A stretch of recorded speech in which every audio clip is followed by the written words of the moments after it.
The Bayonetta games are so much fun, especially the first one. In my experience, a lot of people seem to prefer the second, but I think the first has tighter gameplay, it's more focused, and it's more challenging. There's a lot of things to love in both games though. I love the action, the bombastic boss fights, the challenge and the story and the visuals and the combo system. One of the things I love most though is Bayonetta the character. Her aesthetic and personality are so out there, but there's another major aspect of her too. I guess you could call it personality. The idea of women being sexualized or objectified is something that comes up a lot in video games, and mass media in general. Is this character's design too sexy? Is it not sexy enough? Things like that. With Bayonetta, the discourse over the years has been pretty extensive, probably because sexuality is integral to the character and her series. There are some pretty intense and polar opinions on the issue. Some say that Bayonetta's depiction is ultimately misogynist and regressive, while others say that it's progressive and subversive. And I'm curious to explore the issue, explore the arguments around it, and see what conclusion can be reached. This video's been on the back burner for a long time. It took me so long to get to it that Bayonetta 3 gameplay footage beat me to it, and that one stings a little. But now that I've actually had the chance, let me share my findings.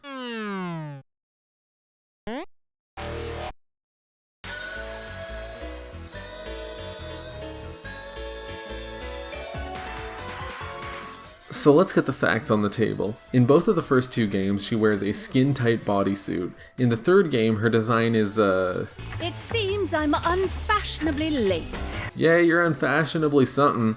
So her outfits are tight, but not impossibly so. There's a lot of character outfits that seem like a second skin. She does have a wedgie, but at least it doesn't look like super painful. Does that say something about how low the bar is? They're also quite revealing outfits. The first one gives her a chest window, but as windows go, it could be a lot more intense. Then there's the heels, so you can equip a lot of different weapons, specifically to your hands and feet. Yeah, I don't know either. The default weapons are these sets of 4 guns, one for each limb, and the ones on her feet are sort of incorporated into high heels. Now, high heels are kind of a whole thing unto themselves. There's a lot of layers to them. For example, for women, heels are often seen as more formal than flats, and you might be seen as underdressed if you don't wear heels to a formal event in some places. They're also considered more quote-unquote sexy than most other women's footwear. They're also tied strongly to the performance of femininity. But the thing is, heels are notoriously difficult to wear. Imagine tightrope walking combined with driving 4D chess and torture. The whole fighting in high heels thing is nothing new. TV Tropes calls it combat stilettos. It is obviously a little more literal in this case. Prowess with high heels is regarded by some as a special thing, a talent even. Fighting in high heels, even tying a weapon to them, is kind of the natural conclusion of that. So what should we make of that? Is it saying that excelling at the performance of femininity is something that women should aspire to? Or is it just saying, this is a difficult activity, isn't it unusual and impressive when someone can do it well? More to say on this matter, but I want to finish setting the stage.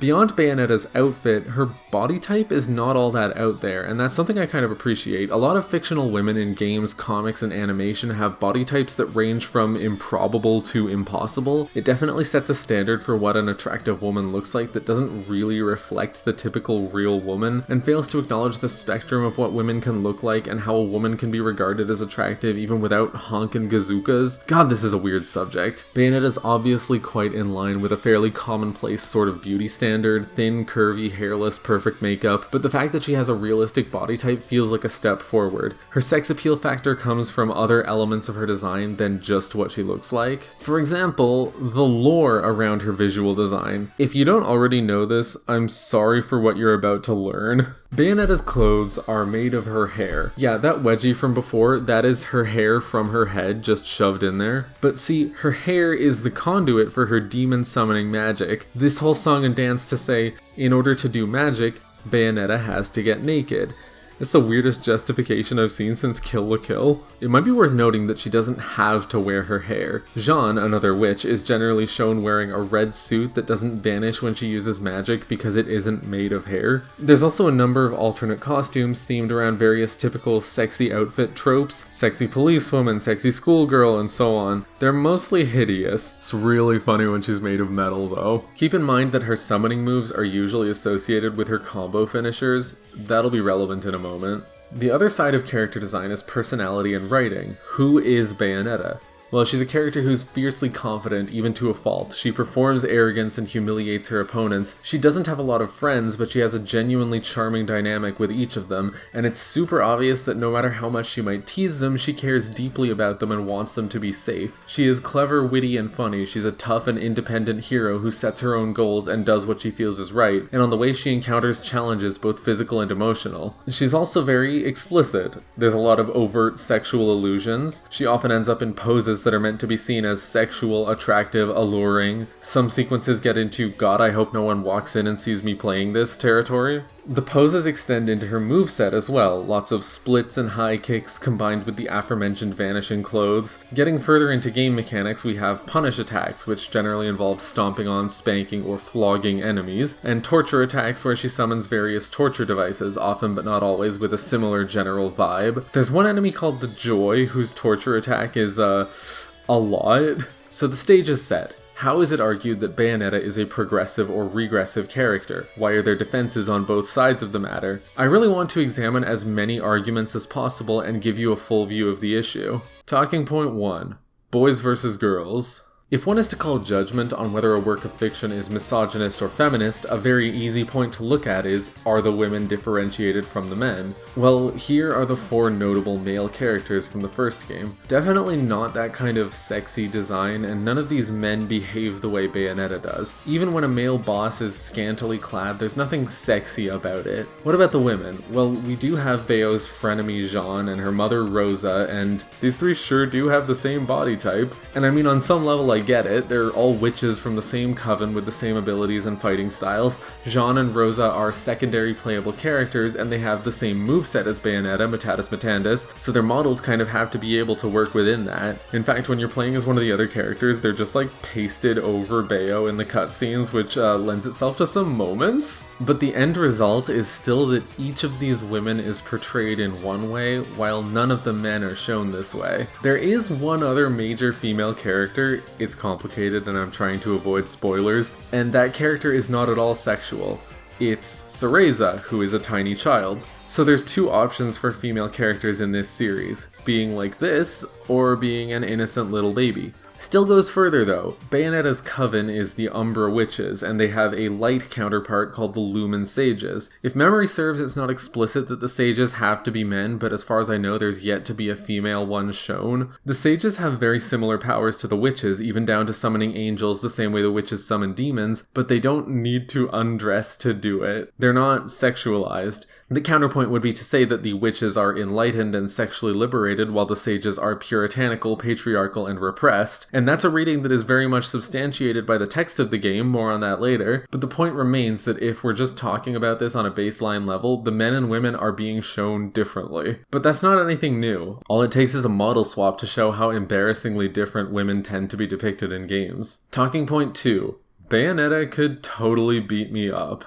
A common argument in favor of Bayonetta being empowered is that she is powerful in a literal sense. She's physically strong, she's a good fighter with cool action moves, and she has lots of powers and stuff, and she beats up the bad guys. But in general, the way we talk about female action heroes tends to put a lot of emphasis on competence and physical prowess and combat ability. Let's not even get into the philosophical question of whether or not it's a good thing to celebrate the ability to harm others. The pacifist half of me is gonna get in a fight with the half of me that likes watching Naruto fight scenes at 3 a.m. Anyway, that evaluation of physical power as feminist empowerment doesn't necessarily take into account things like narrative agency, depth of writing, whether women are permitted to occupy the same space as men, and so on. I don't think there's a lot that we can gain from looking at this avenue. But there is one thing that's worth saying. Remember how the finishers and the strongest moves are the ones where Bayonetta gets undressed? There is a kind of correlation between Bayonetta's power and her sexuality. To be powerful is to be sexual, at least for women in this setting. Now, at this I'm not saying that's a positive or a negative. You can read it as women who control their own sexuality are powerful, or women can only be powerful if they have sex appeal. Because there can be no denying that Bayonetta is sexual. What remains to be proven is whether that's good, bad, both, or neither.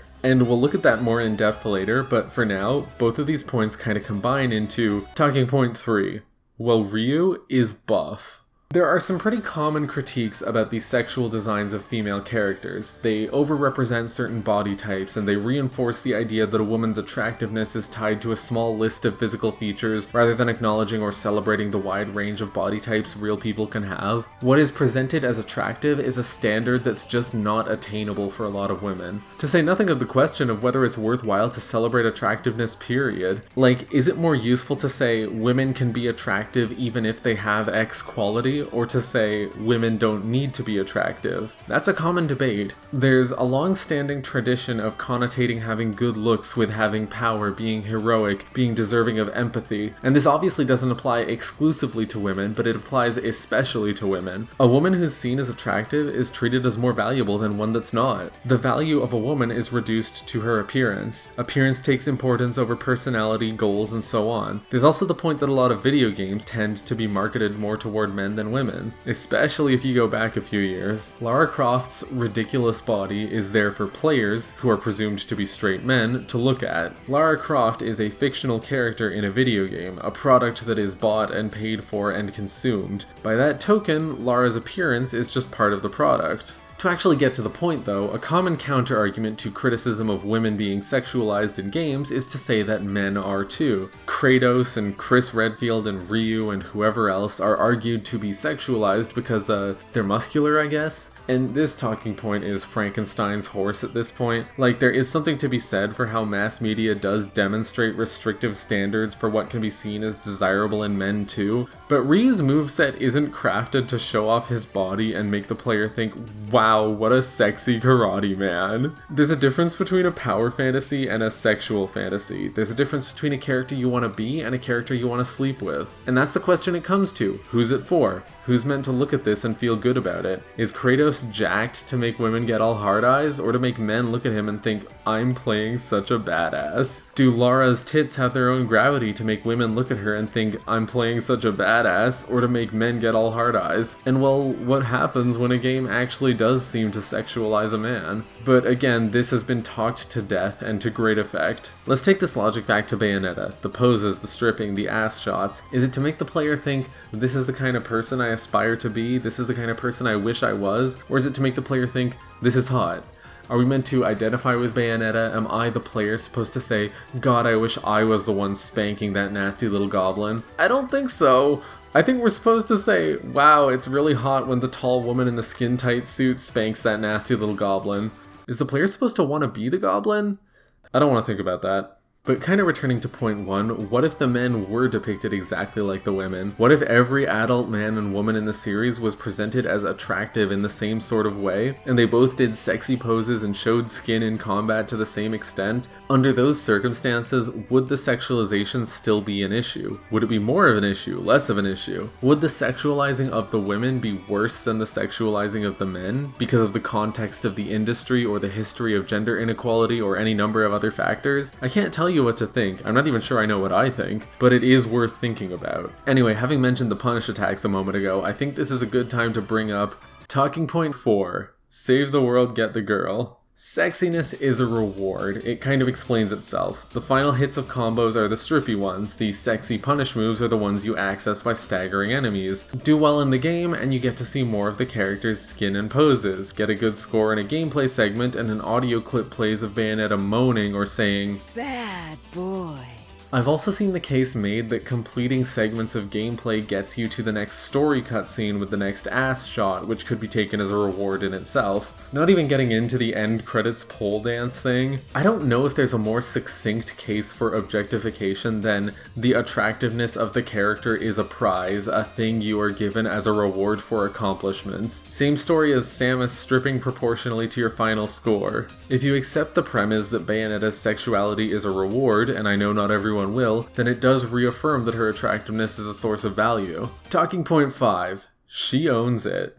This is a point I have heard a lot. Bayonetta owns her sexuality. She's in charge of her sexuality. She dresses how she wants to, she acts how she wants to, she shows off because she wants to. It's an argument that holds up on a surface level. Wouldn't the true misogyny be forbidding a woman from doing what she wants, etc.? But the natural counterpoint is that Bayonetta cannot own anything, because she's imaginary. She's pixels on a screen. She's no more capable of decision making than a doodle on a napkin. A fictional woman doesn't get to make any choices because everything she does is written by a real person. A fictional woman cannot have agency in the real world. She dresses how she was designed to, she acts how she was written to, she shows off because her creators wanted her to. The she owns it argument is about as strong as saying she has to get naked because she needs her hair for her magic. Once again, she only has to do that because the game is written that way. No fictional character acts for their own pleasure. She was written by a man to appeal to that man's taste. Director Hideki Kamiya even described Bayonetta as his ideal woman. The counterpoint to that would be to invoke death of the author. Intent matters less than the text and so on. And see, I don't entirely disagree with that invocation. You know I'm a proponent of death of the author, and in that vein, I don't think I can just single out that the director is a man and be on my way. If the game were exactly the same but the director were a woman, would that mean there was no issue or less of an issue? And I won't accept that a woman couldn't have produced the same thing. I don't like the idea of essentializing what men and women are or are not capable of writing. On that subject, I'd like to note that Bayonetta was designed by a woman, artist and designer Mari Shimazaki. Does this fact ameliorate any potential sexism in the character design? There's a lot of super easy, essentialist, analytical pitfalls to fall into, like anything I interpret must be the author's intent, and conversely, analysis is only valid if it aligns with authorial intent. I believe that a male author and a female author are equally capable of producing a text that is misogynist or a text that is progressive. The odds of it happening might vary in practice, the odds of the author doing it deliberately might vary in practice, but any author has the capacity to produce anything. A misogynist author will likely produce a misogynist text, but a misogynist text should be identifiable as such without knowing what the author was thinking. So with all this argument about meaning, does it suffice to just say, well, she's not real? I don't think I'd feel satisfied if I didn't go beyond that. We can accept that Kratos is a power fantasy without having to say because the author wanted him to be. We don't need to know that Joss Whedon directed a film to see the perspective of a misogynist in it. That said, intent can surface in a text. I can easily name 3 movies where you watch it and you're like, oh yeah, this was definitely the director's way of rationalizing his own divorce. Sometimes a text reads as its artist's talisman. It's not wrong to end up with a reading like that as long as you're doing it in good faith, right? And when you look at Bayonetta, you can easily find yourself saying her appearance and actions are this way because the person or people who made this game wanted to look at a woman like that. And further, it's entirely reasonable for your take on something to just be, I don't like that it was done this way, I wish it was different. Is saying that just a cheap shot to loop back to the she's not real point, though? I don't know if I have an answer to that. Suppose we take that whole point off the table. In real life, women, like anyone else, are capable of making decisions for themselves. Women can and do make the decision to wear revealing clothes, and it doesn't have to have anything to do with wanting to be seen by other people as attractive. The clothes you wear, the way you act, can't it all be because you think you're attractive in it? But then do we need to start picking apart the definition of attractive? Is it possible to feel attractive without feeling like you're attracting another person? Conversely, you have the attitude of, well, I know I look good and fuck what anyone else thinks, which is honestly a pretty healthy way of thinking. Relating it all to Bayonetta, she continues her performance regardless of whether anyone is around to see it. You could start deconstructing what that says about her sense of self and identity, or you could say that someone is there to see it, the player. But what if the way you dress and present has nothing to do with attractiveness? What if it's for fun or because you just like how it looks on you? But then, what if you do want to be seen as attractive by others? Is that not your own prerogative? And the fact is, there are surely real women who do regard Bayonetta as aspirational. There are real women and men who want to look attractive to other people and who admire Bayonetta's particular brand of performing sexuality. And if we're ignoring the authorship argument, if we're gonna acknowledge that Life is Strange depicts a girl being bisexual and No More Heroes depicts a guy being kind of an asshole, are we then forced to acknowledge that Bayonetta depicts a woman who likes looking sexy? If we're going to acknowledge that real people can feel good about what they wear and we're avoiding the argument of dismissing Bayonetta's fictionality, then why can't Bayonetta represent real people who like looking sexy? That leads us into maybe our most complicated talking point. Talking point 6. We live in a society. What does it mean to make a decision in a society? If you're in a society, a culture that says X is good, Y is bad, can an individual's opinion exist independent of that cultural code? To make up an absurd example, if there's a stringent cultural idea of apples are amazing and good people eat them, and oranges are nasty and ugly people eat them, and that message is drilled into you by your parents and your peers and the mass media, if you're in that society, how easy is it to just say, yeah, I prefer apples to oranges and believe that your decision has no external influence? How easy is it to parse between I know I prefer apples and I have to prefer apples? A pertinent real example of this line of thinking is makeup. Any individual may choose to wear makeup, but what does it mean for a woman to make that choice in a society where the major cultural code is that women having visible wrinkles or blemishes is a major problem, and that to not wear makeup is unattractive, unprofessional, unwomanly? How easy is it to say, I'm just doing it because I want to do it and it makes me feel nice against that backdrop? Samantha Kwan calls it beauty work and points to studies that demonstrate that for women especially, perceived attractiveness correlates with job opportunities, higher pay, and even being regarded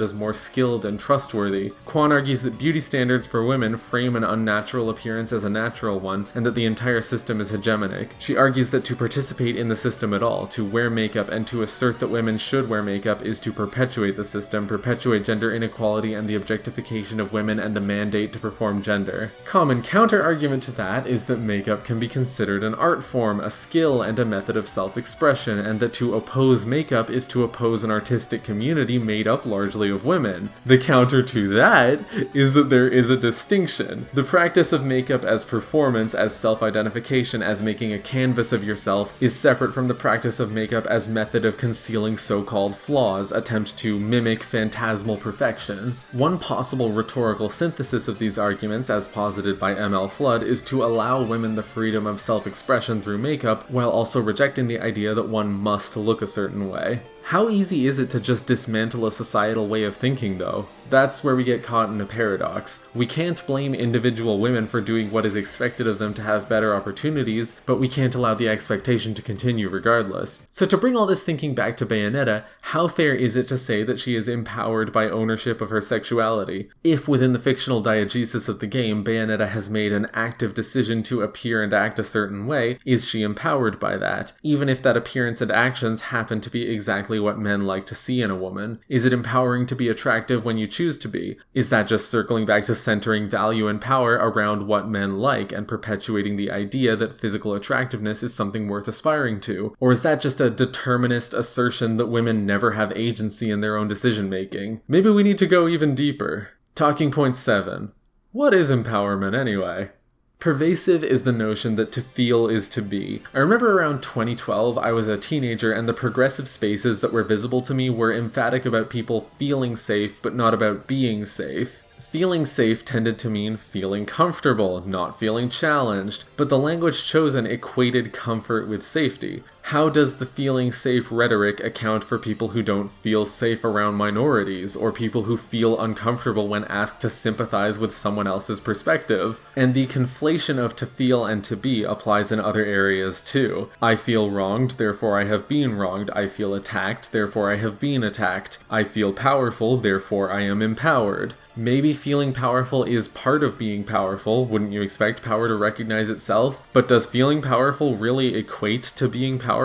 I don't think so. I think that's inverted causality. And in the case of a fictional character, are we equating to seem with to be? Bayonetta seems powerful, therefore she is empowered? Why does she seem powerful? Well, we kind of addressed that earlier. She's physically powerful, she can humiliate her opponents. Bayonetta is able to exert control in many situations, and she is attractive. Therefore, her attractiveness is an example of her control. And the game, as established, does correlate her sexiness with power. But is it fair to say that that makes her sexiness empowering? Does that make it empowering when her crotch whiffs the camera or when she tortures a female enemy? Does being sexual inherently impart power? Remember the makeup argument from a minute ago? There's a similar debate around cosmetic surgery. One side argues that women who undergo cosmetic procedures are working in service of unrealistic and misogynist beauty standards. The other side argues that women should have agency over their own bodies, even if the choices they make should align with societal standards. I've even seen it pointed out that many women choose cosmetic surgery because they feel that being more conventionally attractive will give them better opportunities, allow them to access those advantages of beauty that came up before. In that sense, it could be called empowering, but it's only empowering within the system of beauty. It does not challenge the system of beauty. Maybe that's the way to look at it. It's well documented that being conventionally attractive comes with societal advantages, and an individual that is attractive or performs attractiveness is powerful in the sense of being able to reap those advantages, but is not liberated from the system.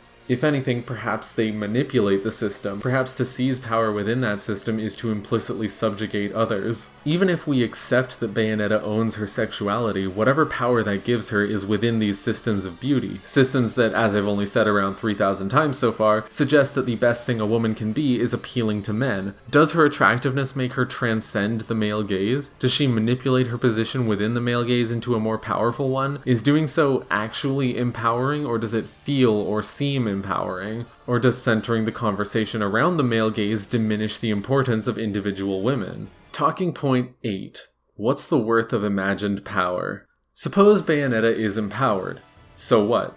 What's gained from that? I have no illusions that the empowerment or liberation of a fictional woman is as important as that of a real woman. Here's a question to ponder. What is worth more, a work being feminist or a work not being misogynist? Is there greater value in actively spreading progressive messages, or in limiting the spread of regressive messages? Suppose Bayonetta is objectified. So what? What happens as a result? I'm not saying that these things don't matter, I'm saying that we need more than a what and a why and a how, we need a why it matters. If you're convinced that Bayonetta is objectified, can you spell out why that is a tangibly bad thing? If you're convinced that she's empowered, can you spell out what that actually does for real women? Spell. Like magic. Let's look at some potential arguments here. Role models are a common point. Fictional characters are role models that inform people's ideas of what is worth striving for. Does the character's portrayal imply that it's good for women to be independent, competent, attractive, sexually available, subservient, dominant, compassionate, all or some of the above? The role model argument obviously comes up mostly around kids media though, and I don't really like the idea that adults are just going to uncritically absorb whatever they see. I don't think women who play this game are just going to become Bayonetta. Then there's the idea of reinforcing values and standards. If the game is misogynist, people that are victimized by misogynist values could have those values reaffirmed. For example, when the game goes, "This is beautiful," and you're not even going to see a woman that doesn't look like this, that might not do wonders for the confidence of women that don't look like that. It can be said to be uplifting a paradigm of beauty that's less accessible to women of color, to trans women, to women who aren't thin or don't want to be feminine. Taking the game out of context and looking at it in a void is one thing, but in the broader cultural sphere, it's one of many items that reinforce that this is what is valuable in a woman. Men are also capable of internalizing this stuff. Beauty standards give men a skewed idea of what is normal in a woman's appearance. It could also be argued that the objectification of a fictional woman as part of a product is implicitly degrading to women as a whole. Consider why people take issue with jokes that are racist, homophobic, transphobic. It's not out of some nebulous notion of thought crime, it's because those jokes denigrate entire groups. They're implicitly hurtful to each member of those groups. They make light of serious social issues, they punch down, they reinforce harmful rhetoric about people that are already vulnerable. To speak out against those jokes is not to call for censorship or advocate against free speech, but to request some modicum of respect and compassion. Does a game whose female lead's body is constantly shown off like a deli meat read as particularly respectful of women? More on that point later. In real life, if you walk up to some random woman and go, "Can I see your boobs?" there's a really strong chance she'll take offense to that. In real life, if you look at a woman who's a lawyer or an artist or a politician or anything really, and before looking at her personality, beliefs, opinions, or accomplishments, your first thought is, "Wow, those tits are so big and bouncy." I'm sorry to tell you, but that's a sexism. In that sense, the sexy fictional woman becomes almost an escapist fantasy. Real women are not sex objects, and there's no two ways about that. But a fictional woman doesn't have to be like a real woman. A fictional woman will show you her body whether you ask or not. A fictional woman doesn't care if you ignore her words and stare at her ass. A fictional woman can't take offense to anything a real person does. But saying all that inevitably begs the counter-argument, a fictional woman can't be harmed by a real person. What does it matter if a fictional woman is degraded as long as no real woman is? What if somebody likes seeing fictional women be sexy but still treats real women with respect? It's not an easy question to answer. Some would call into question whether such a person could exist, would argue that this hypothetical horny gamer's implicit disrespect for women would just have to jump out. But again, I'm not fond of assuming that everyone's just gonna uncritically absorb all messages. Is that just a repackaging of media causation theory? Men who play video games with sexy ladies will become misogynists, and those who play GTA will become violent criminals? Speaking of which, video games are very often aimed at men, and the case could be made that the degrading depiction of women only serves to make the medium and the associated community more alienating or even hostile for women. Talking point 9. You guys are just sex negative. This is a very common argument in the empowered camp, and it's honestly kind of interesting. It mostly gets used as a gotcha by people that quite evidently don't really care about feminism at all, and that makes it even more interesting because they don't seem to realize how close they are to hitting on something. The sex-positive movement emerged within the feminist movement in the 80s in opposition to the anti-porn movement. Anti-porn feminists believed, and still do believe, that pornography and sex work are fundamentally patriarchal. Sex-positive feminists believe that women have the right to desire and voluntarily pursue sex, and that safe, informed, consensual sex between adults should not be seen as immoral. One of the major critiques about this movement is that it conflates individual choice with liberation, kind of going back to what we looked at earlier. Another criticism I've seen argues that sex positivity is more to the benefit of men than women, and that it just makes women more available to men. But I don't think that's a fair vector of criticism, because A, it ignores the fact that women are making their own sexual choices, B, it ignores that sex positivity is also for relationships between men and between women, and C, the movement is about not judging people for their choices. Imagine. There are real-life examples of people, usually men, trying to manipulate the language of sex positivity for the purpose of coercion, and that is a bad thing, but it doesn't mean that sex positivity as a movement is wrong any more than the rotten apple in your kitchen is a condemnation of all apple kind.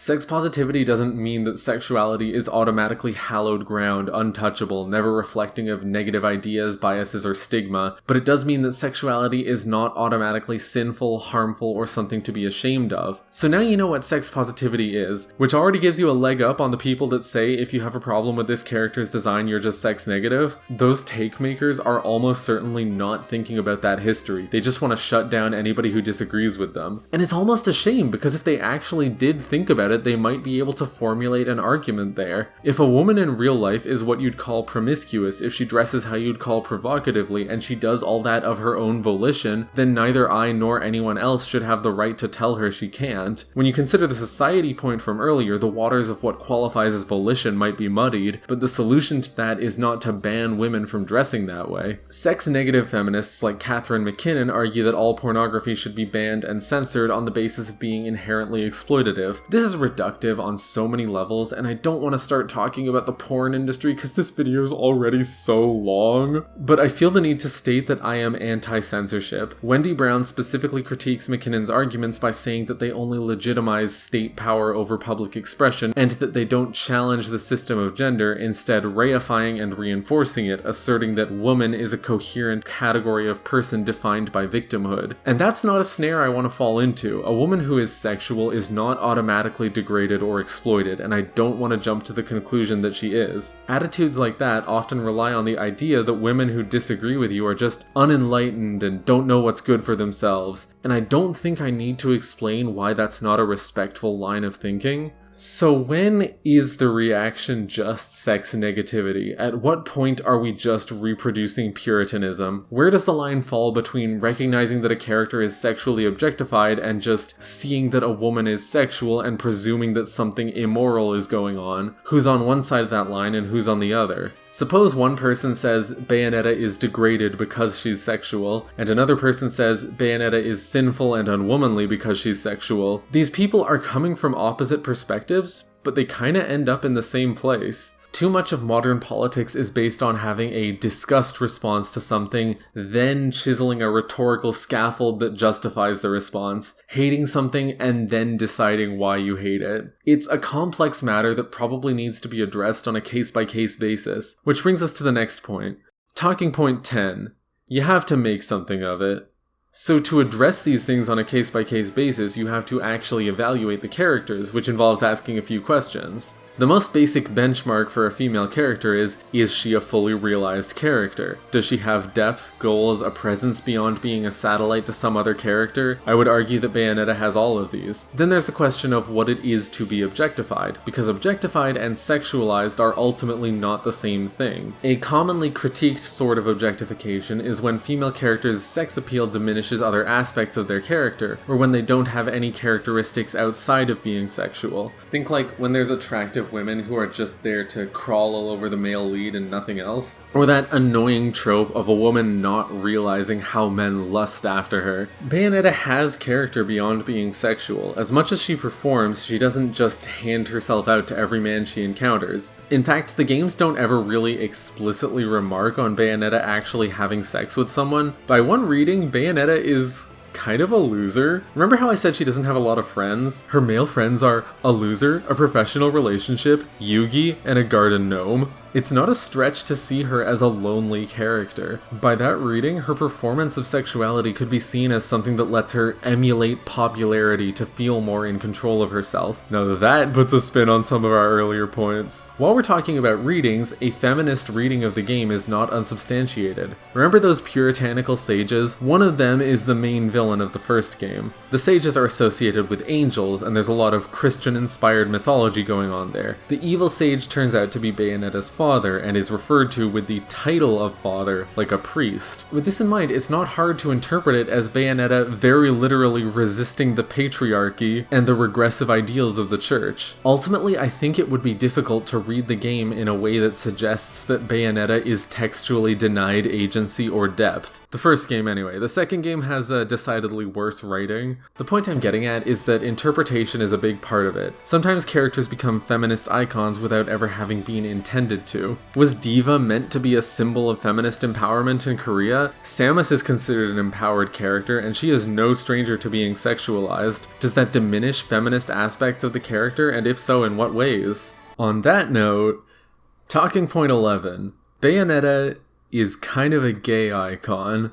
Some people are gonna hear that and go, what? And some people are gonna go, yeah, and Sheik is Zelda. Got any other bombshells? So, for one, Bayonetta's relationship with Jean. They are best friends, but the way they talk to each other and regard each other and casually imply that they live together, and Bayonetta has Jean's name inscribed on a stone that she wears over her heart, has led a lot of fans to see them as a couple, and it's an interpretation that has not been discouraged by people who actually work on the series. I mean, look at some of the official art, tell me that's not gay. But it's not even just the lesbian angle. Bayonetta has a sizable popularity with gay men too. There's something about her drag-like performance of gender and her campy attitude that just resonates. Beyond even that, there's also a fan base of trans women who love Bayonetta, often citing the character's complicated existence within the diegetic systems of gender. This is a character who really makes the rounds, huh?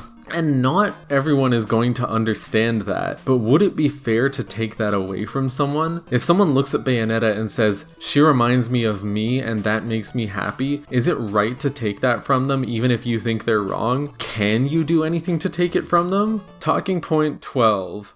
Snap.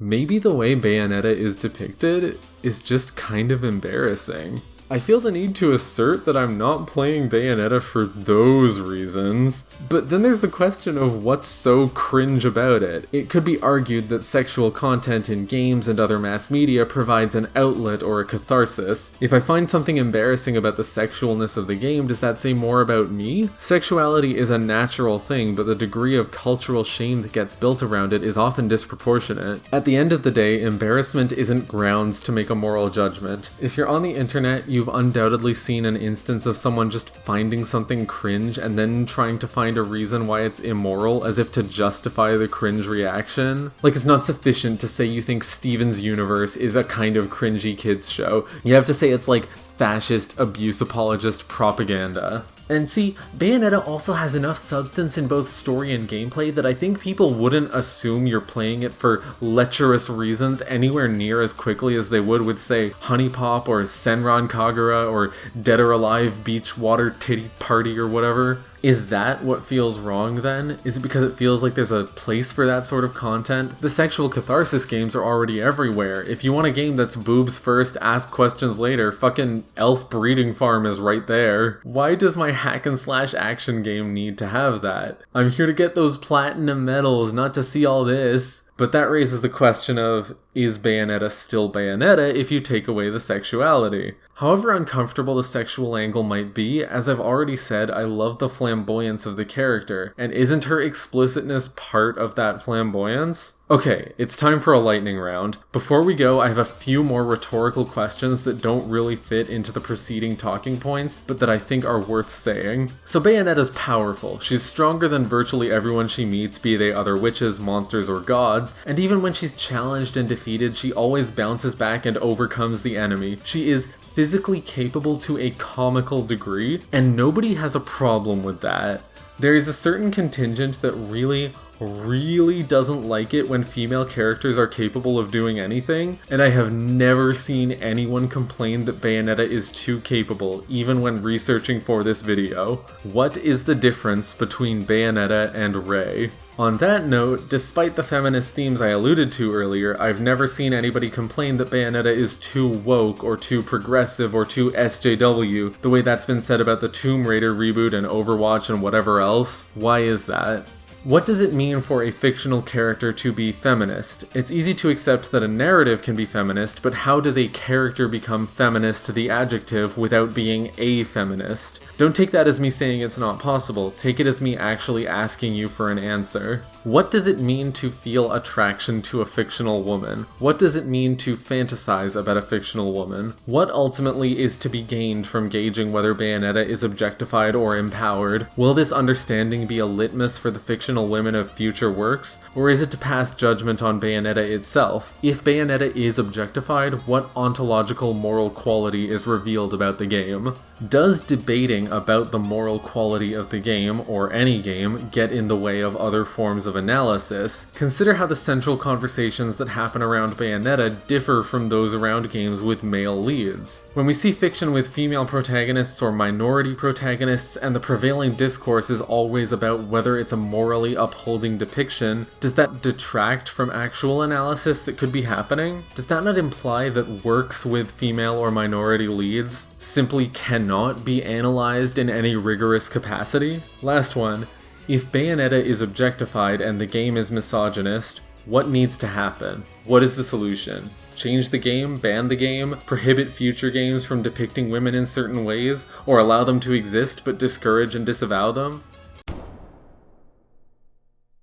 There are a lot of dilemmas in the way of making an easy call here. You can say that the character is independent and makes her own decisions, but that's at odds with a layered understanding of societal pressure, not to mention the fact that she's fictional. Bayonetta's power is tied to her sexuality. Does that mean that she is liberated through control of herself, or does it mean that a woman can only be powerful if she performs the sort of sexuality that men like and that society at large encourages? And her attractiveness may be more mundane than the typical video game sexy lady, but it doesn't really challenge any conventional ideas of what makes a woman attractive. At the end of the day, she's a thin white woman, and the game still frames attractiveness as a quality that's good to have. I think that some people just want to wholeheartedly reject the idea that something they like could be sexist. Maybe because they fear that it would make them sexist for liking it, maybe because it would interfere with their fond feelings for it, maybe because they just don't respect accusations of sexism. Conversely, I think others might dismiss the game wholeheartedly as misogynist, disregarding elements that can be interpreted, reclaimed if you want to use that language, as a feminist narrative. You've probably guessed that this video is not about telling you what to think, but encouraging you to come to your own conclusion. If you want my take, I think there needs to be a layered perspective. There are fair reasons to take offense to the character, and there are fair reasons to feel that she pushes the envelope for the depiction of women in video games. I don't think the presence of either invalidates the other. Maybe it's not one step forward, two steps back, but